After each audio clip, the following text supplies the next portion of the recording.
This is SelfWork, and I'm Dr. Margaret Rutherford. At SelfWork, we'll discuss psychological and emotional issues common in today's world and what to do about them. I'm Dr. Margaret, and SelfWork is a podcast dedicated to you taking just a few minutes today for your own self-work. Hello and welcome back to SelfWork. I'm Dr. Margaret Rutherford. I'm a clinical psychologist out of Fayetteville, Arkansas, and I started this podcast 4 years ago, or a little more than that, because I wanted to reach those of you who are already really interested in psychological and emotional issues, but you just be interested in what another psychologist had to say, to those of you who have just been diagnosed with some kind of mental illness or disorder or a problem, and you're looking for answers. You may even be kind of desperate for answers. But to a third group of you who might say, I'd never darken the door of a therapist, but you're just curious enough or you're suffering enough to listen to SelfWork. Thanks for being here.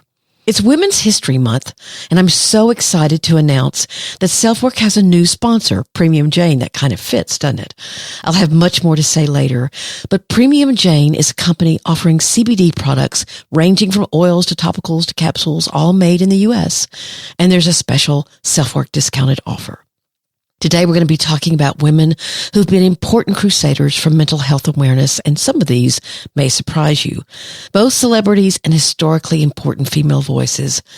What those women of all ages and ethnicities have said about their own struggles. It brings reality to what so many women, and of course men, face. We'll also focus on how women are more vulnerable to certain mental illnesses, and of course, what positive mental and emotional traits do women have that are more unique to them. I love a study I found that said men and women are actually more alike than they are dissimilar in many traits, but we'll talk more about that later. The listener email for today is from a woman in her early 30s who feels very enmeshed with her parents, who've built a reality for her that the world is a scary place, and haven't supported her to live independently from them. It's a complex issue for sure. So sit back and relax. We're going to celebrate women today.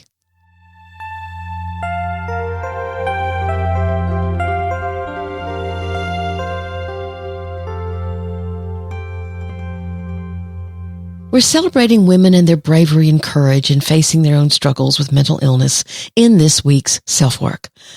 So, of course, I found several articles featuring the words first of celebrities who face their own mental and emotional issues and want you to know you are far from alone. And, of course, I have lots of links for this article, and they'll all be in the show notes.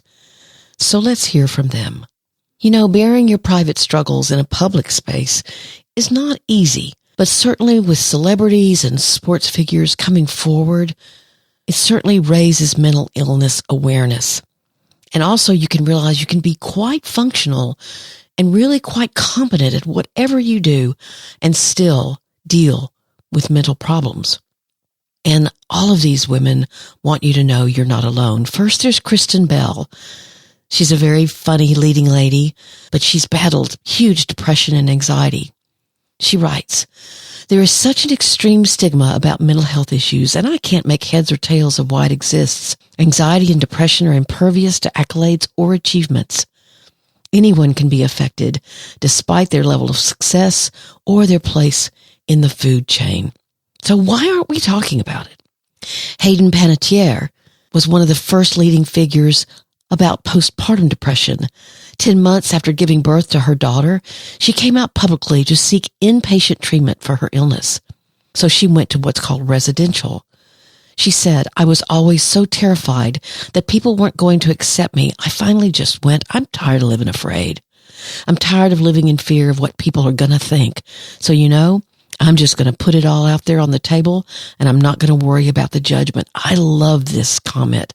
And I know I've said before here on SelfWork that a lot of the times when people do need to go into residential treatment, one of the gifts of that is they find people there who they really like. They're just depressed or suicidal or whatever. Catherine Zeta-Jones, who's been a fiery actress and won an Oscar for Chicago, but has been diagnosed with bipolar II disorder for quite a while, and she has sought inpatient treatment 2 or 3 times. She says, finding out that it was called something was the best thing that ever happened to me. The fact that there was a name for my emotions and that a professional could talk me through my symptoms was very liberating. There are amazing highs and lows when you've got bipolar 2. My goal is to be consistently in the middle. I'm in a very good place right now. Some of you probably heard the conversation I had with Terry Chaney about this. If not, go back and listen to it. She speaks eloquently about having bipolar disorder. Simone Biles, who of course is the Olympic gymnast, has been diagnosed with attention deficit hyperactivity disorder, and some hacker released her medical records. So she tweeted, having ADHD and taking medicine for it is nothing to be ashamed of and nothing that I'm afraid to let people know. Another woman, Demi Lovato, who's now a world-famous pop singer, she struggled with mental illness from early childhood. At 7, she had suicidal thoughts, and as a teen experienced eating disorders. She harmed herself, and she was abusing drugs. She also has been diagnosed with bipolar disorder, and she says, if you are struggling today with a mental health condition, you may not be able to see it as clearly right away, but please don't give up. Things can get better. You are worthy of more, and there are people who can help. In fact, asking for help is a sign of strength. Carrie Fisher, who is long well known as Princess Leia, was diagnosed with bipolar disorder at the age of 24, and she for years has been an advocate for mental illness treatment. She says, we have been given a challenging illness, and there is no other option than to meet those challenges. Think of it as an opportunity to be heroic, and using her quite ironic sense of humor, she goes, not I survived living in Mosul during an attack heroic, but an emotional survival, an opportunity to be a good example to others who might share our disorder. Zendaya says, I used to struggle with anxiety pretty bad. It only happened when I sang live, not when I danced or did any other live performances. It stemmed from a bad experience I had while singing on the Ellen DeGeneres show. It wasn't my best performance, and I've never let myself live that down. Does that sound familiar to any of you? That's when shame started, it sounds like to me. Gloria Steinem, a huge feminist leader, says, I myself cried when I got angry, then became unable to explain why I was angry in the first place. Anger is supposed to be unfeminine, so we suppress it. This was my first hint of the truism that depression is anger turned inward. Thus, women are twice as likely to be depressed. Aparno Nancherla, if I crucified her name, I'm sorry. She says, I would say depression is one of those things that sublets space in your head. So no matter how far you get away from it, it exists as a somewhat permanent house guest. I love that. Kerry Washington. I say I go to therapy publicly because I think it's really important to take the stigma away from mental health. My brain and my heart are important to me. I don't know why I wouldn't seek help to have those things be as healthy as my teeth, and I go to a dentist. So why wouldn't I go to a shrink? I love it when people call me a shrink. I think that's hilarious. And I have to add Oprah to this list as she talks honestly about her struggles with selective mutism, sexual abuse, and obesity. She says, anybody who's been verbally abused or physically abused will spend a great deal of their life rebuilding their esteem. But celebrities aren't the only women we should be proud of for talking about their experiences. Before we go on, let's take a second to hear an offer from Premium Jane.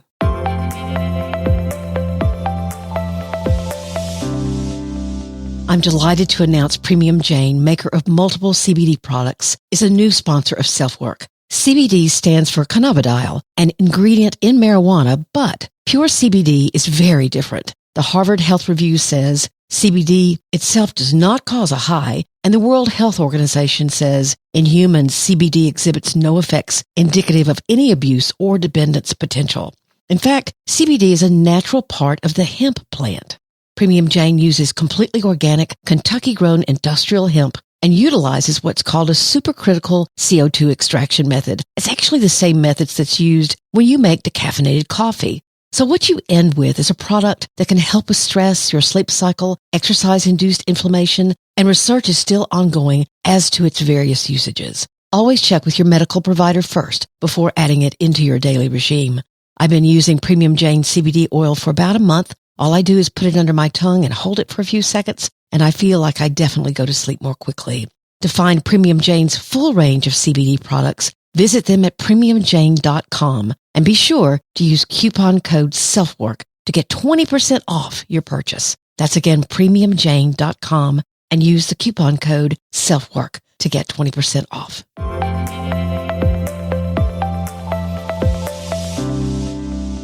The next women we want to celebrate are women who worked their entire lives to change the way the world looked at mental illness. These stories are phenomenal. Nellie Bly, who was born Elizabeth Jane Cochran, was an investigative journalist. After hearing of the horrible conditions for patients at a New York State asylum, she posed as insane in order to get herself admitted.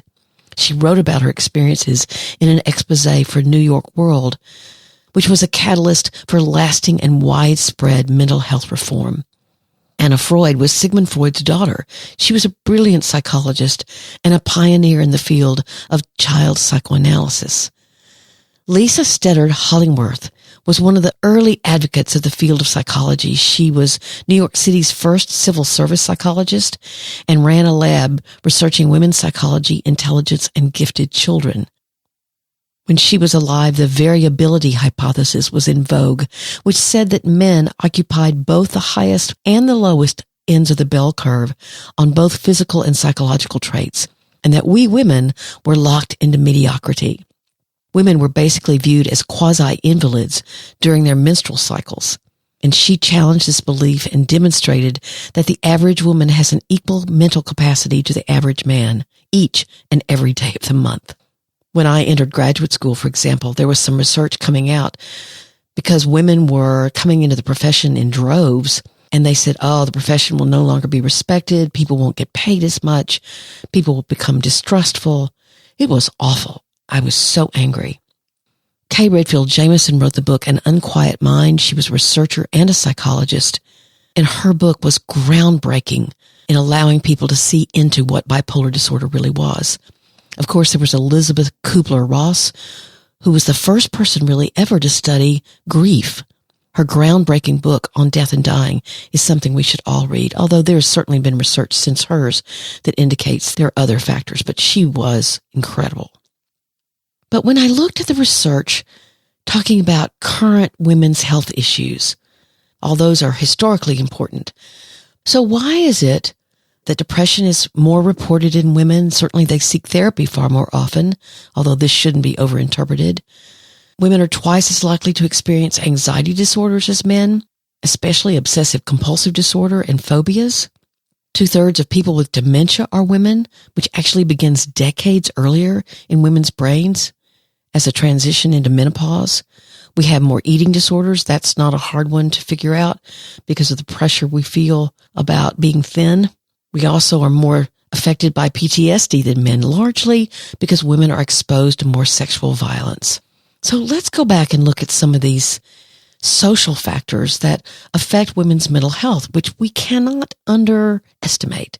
More women than men are the main caregivers for their children, and they may care for other dependent relatives as well. This intensive caring kind of philosophy can affect emotional health, physical health, social activities, and finances. They do for others. Not that men don't, but more women do. More women often juggle multiple roles. They're overrepresented in low-income, low-status jobs, often part-time, and are more likely to live in poverty than men. And in fact, the pandemic has brought another one. Of the jobs lost that was reported in December, women lost a total of 156,000 jobs, while men gained 16,000 jobs. Of the net 9.8 million jobs lost since February, women have accounted for 55% of them. So more of them are going to be dealing with poverty. And of course, the physical and sexual abuse of girls and women can have a long-term impact on their mental health, especially if they don't get support. Going back to the unemployment data a little bit, when broken down by race, Latina and Black women experienced unemployment levels that were higher than women's overall unemployment. And I won't go into too much of the statistics, but the minorities suffer more. So obviously, women recovering from this pandemic may be much harder and gaining their strength in the workforce again. This is so important because many women are in relationships where there's violence, and having financial means is a way out. It's also just important because often dual career families just have more money and they do better. Their children do better. Everybody does better. Of course, another factor in women's mental health is menopause. It's very real that it affects us. Actually, the newest research is finding that this isn't all emotional. There are actual neurological changes that happen in menopause. For example, in the hypothalamus, which is in charge of temperature, guess what? We have hot flashes because our hypothalamus is being affected. The changes in hormones affect different parts of the brain. It's fascinating research. And I'm so glad it's finally being done.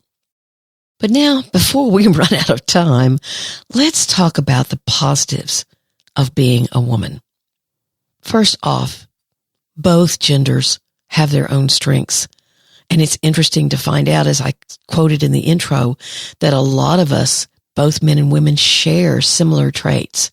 We share many more traits than was actually thought years ago.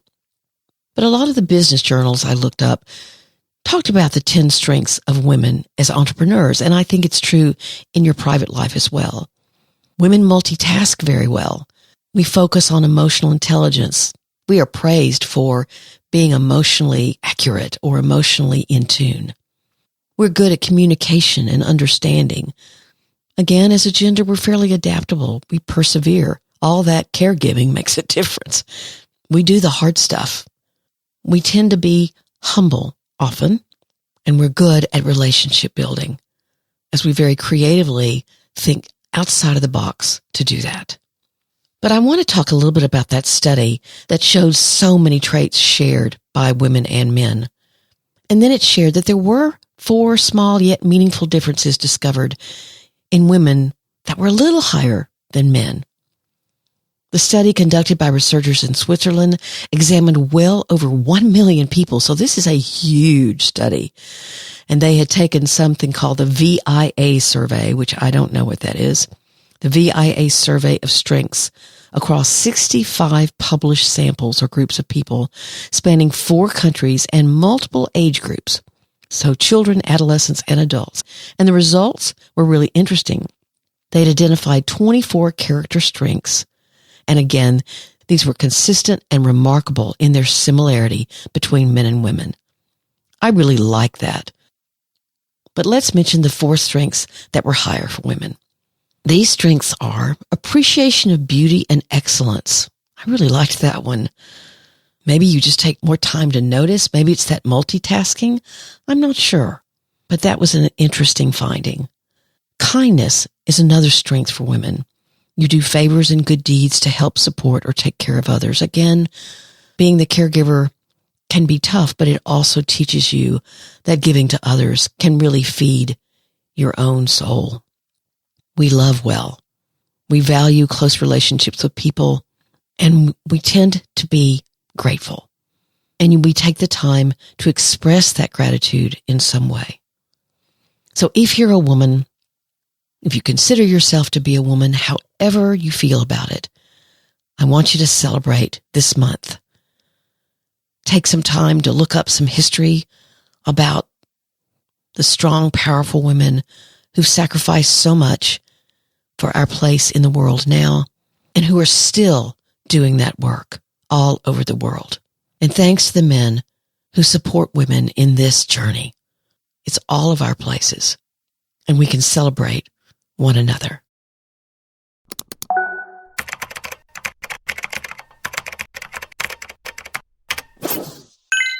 The listener email for today is from someone who doesn't know what to do because she's figuring out that her parents actually told her the world was a very dangerous place, and it seems like it was about their own agenda.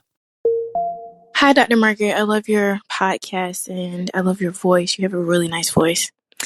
I have enmeshed parents and I'm basically 32 years old and I've never had a real job. I'm a student, but I've never really had a real job and never really been out on my own. and that kind of terrifies me. But as I look back on my past, I realized that my parents have basically made me feel like the world is like a scary place and that I couldn't make it on my own. They've been grooming me like that for years, and now I'm 32. I basically take care of them, not financially, but emotionally.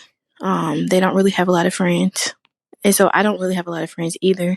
And for some reason, it just doesn't feel right. I feel like I haven't started my life, and it's starting to feel really lonely, and I'm starting to feel like I have a lot of regrets about not doing a lot of things when I was younger, and pretty much just missing out on all of my 20s. I can't really find anything on this topic on the internet, and I was wondering if you could help me lay out some things that will help me to gain independence and get away from my narcissistic and codependent parents. Thank you. I wanted you to hear the pathos of this young woman's struggle. But since this episode was running just a little bit long, and I think this is a really fantastic topic for discussion. In fact, probably when I get referral questions on my website, this is one of the things that people want to know about, is enmeshment with parents and children. So I'm going to devote the entire next podcast to answering her question. So please tune in next week to learn how to break the bonds of enmeshment and codependency, or at least to begin to do so.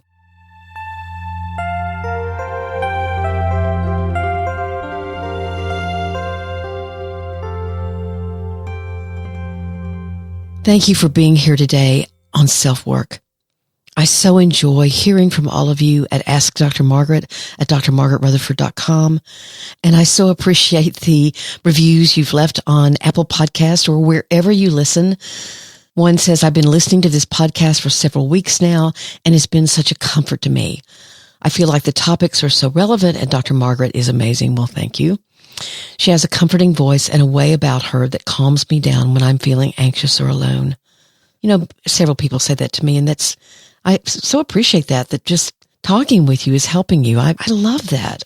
I did have a funny experience one time. I was in a conference, a local conference, and someone turned around and said, "Are you Margaret Rutherford?" And I said, "Yes." And she said, "Oh, I recognize your voice." And I thought maybe you put that voice on, but it's really your voice. And I said, "Yes, it is. It is." But here's another review. I definitely have perfectly hidden depression. Thank you for this podcast. You are valuable and needed. And thank you for sharing the as if method. This was in the last podcast. How have I been in therapy for 25 years and no therapist ever mentioned this technique? Well, everybody has their own way of doing things, but I'm glad it was helpful. She put her name. Thanks, Jess. I appreciate it. Of course, my book, Perfectly Hidden Depression, is on sale at Amazon or Barnes & Noble, or your local bookstore could probably use your business. I have a passion about the topic, and I'm excited to tell you that I'm getting more and more requests. I think as we begin to shake off some of these devastating effects of the pandemic, then people are getting interested in having speakers and that kind of thing again. And I'm delighted that that's happening. If you want to know more about that, I always post it on my Facebook page, or I put it in the newsletter, and you have to subscribe to the website to get the newsletter. That's drmargaretrutherford.com. My Facebook page is simply, facebook.com/Dr. Margaret Rutherford. But I'd love to let you in on what's going on and what I'm talking about on different podcasts, etc. But Perfectly Hidden Depression is for anyone who, whether you think you're a perfectionist or not, you know you like a lot of control and you struggle to be able to connect with or even express or reveal more painful emotions, then this is the book for you. It's available in audiobook, ebook, or regular paperback. I also have a Facebook group if you'd like to join that. We're up to, I think, 2,700 members. That's facebook.com/groups/selfwork. So thank you all for being here. Please take very good care. I'm Dr. Margaret, and this has been SelfWork.